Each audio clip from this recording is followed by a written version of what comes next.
I posma ljudi, dobrodošli u Aldar Gaming HD. Danas ćemo raditi unboxing mojeg novog telefona. Dobio sam prije 2-3 dana. Telefon je Sony Xperia M4 Aqua. To je ovaj.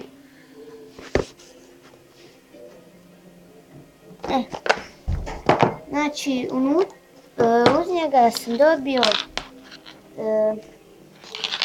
punjač, on je izvan kutije, zato što nije moglo stati. Vidite, on je isto Sony, sve Sony. Ovo su sluške. U telefonu,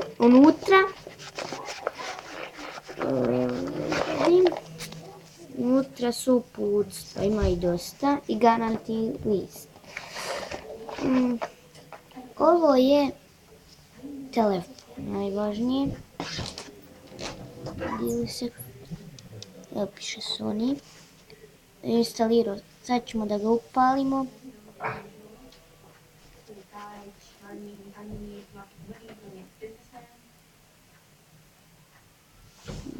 Piše Xperia.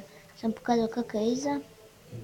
Iza je ovakav. Prednja je 5 megapiksela, zadnja je 13. Evo.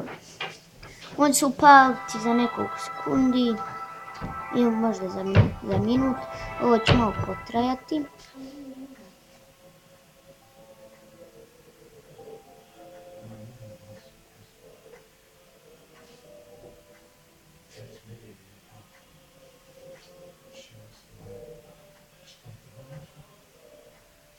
Ukucam pin.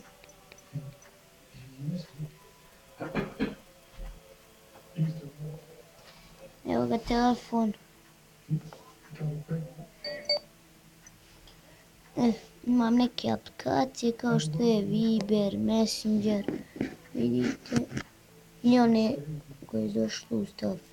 Ništa ljudi, to bi bio to što tiče ovog klipa.